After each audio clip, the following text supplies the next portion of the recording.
आचार्य जी, प्रभु विवेक की न्याय मंडल, अध्यापक वृंद, मेरे प्रिय साथियों, आप सभी को मेरा नमस्कार। आज मैं आर्य कक्षा 11वीं से आप सभी के समक्ष उपस्थित हूँ एक देश एक चुनाव के विपक्ष में अपने विचारों के साथ। एक देश एक चुनाव के विपक्ष में अगर हम विशेषज्ञों की माने तो उनका कहना है कि संविधान ने हमें संसदीय मॉडल प्रदान किया है, जिसके अनुसार लोकसभा और विधानसभा की कार्यप्रणाली को 5 वर्ष के लिए चुना जाता है। लेकिन एक देश एक चुनाव के विषय पर हमारा संविधान भी मौन है, लेकिन संविधान में कुछ ऐसे प्रावधान दिए गए हैं जो कि एक देश एक चुनाव के बिल्कुल विपरीत दिखाई देते हैं।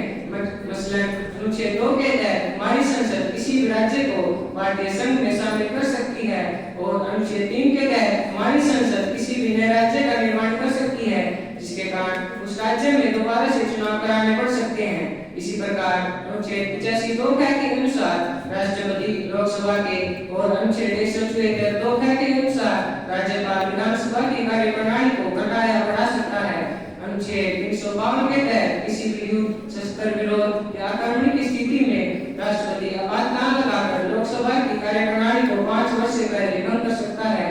और अनुच्छेद 356 के तहत किसी भी आपातकालीन स्थिति में राष्ट्रपति किसी भी राज्य में आपातकालीन राष्ट्रपति शासन लगा सकता है, जिसके कारण 1968 और 1969 के बीच में कई राज्यों में आपातकालीन स्थिति लगाकर विधानसभा के चुनाव समय से पहले ही करा दिए गए, जिसके कारण एक देश एक चुनाव का विरोध हुआ और तब से लेकर अब तक दोबारा एक देश एक चुनाव नहीं हुए। मैं इसके बारे में अपना दूसरा तरह यह देना चाहूंगा कि एक देश एक चुनाव, इसमें लोकसभा और विधानसभा के चुनाव को इकट्ठा कराने की बात होती है, जबकि लोकसभा और विधानसभा के मुद्दे अलग अलग होते हैं।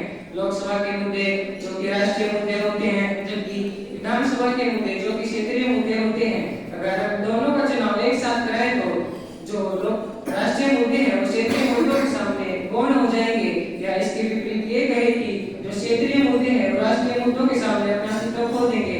अगर हम एक साथ चुनाव कराते हैं तो सारे राजनेता एक साथ व्यस्त हो जाएंगे और जनता तक अपनी बात अच्छे से नहीं पहुंचा पाएंगे, जिसके कारण लोकसभा और विधानसभा में जो शंकु सरकार बनने की संभावना ज्यादा बढ़ जाती है और ऐसी सरकारें जो फिर राम भरोसे ही चलती हैं। मैं इसके बारे में अपना अगला तरह यह देना चाहूंगा कि भारत एक लोकतंत्र देश है। लोकतंत्र को जनता का शासन कहा जाता है, जिसमें राजनेताओं को लगातार जनता के प्रति जवाबदेह बना रहना पड़ता है।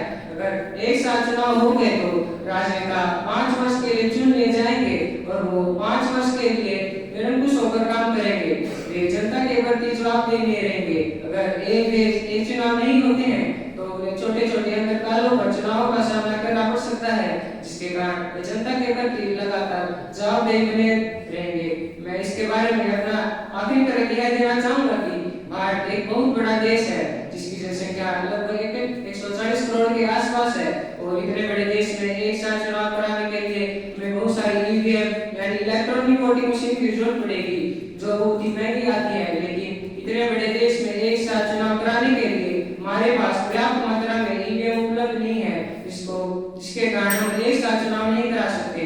और अगर हमें एक देश एक चुनाव कराने हैं तो हमें बहुत सारी ईवीएम खरीदनी पड़ेगी, जिसका खर्च बहुत ही ज्यादा आएगा। और यह एक आधुनिक युग है, जिसमें 10 और 15 साल में तकनीकें बदलती रहती हैं। 2 या 3 बार चुनाव होने के कारण तकनीक बदल जाएगी और जो ईवीएम है वो कचरा हो जाएगी और उसका कोई भी महत्व नहीं रहेगा, जिसके कारण हमें दोबारा से ईवीएम खरीदनी पड़ेगी। भारत एक बहुत ही विविधताओं वाला देश है, जिसमें अलग अलग जाति और समुदायों के लोग रहते हैं, जिनमें आपसी टकराव होता रहता है और चुनाव के समय में ये और भी बढ़ जाता है। इतने बड़े देश में चुनाव कराने के लिए हमें बहुत सारा सुरक्षा बल और पुलिस कर्मियों की जरूरत पड़ेगी, लेकिन भारत के पास इतना सुरक्षा बल नहीं है कि वह इतने बड़े देश में एक साथ चुनाव करा सके। उदाहरण के लिए अगर एक राज्य में चुनाव भी होते हैं तो वहाँ पर 2 या 3 राज्यों की पुलिस को बुलाया जाता है, ताकि वहाँ पर आपसी टकराव को रोका जा सके और सरकारी संपत्ति का नुकसान न हो। मुद्दे एक देश एक चुनाव भारत के हित में नहीं बल्कि अहित में है और मैं भारत के हित में भागीदारी नहीं बनना चाहता, इसलिए मैं इसका विरोध करता हूँ। जय हिंद, जय भारत।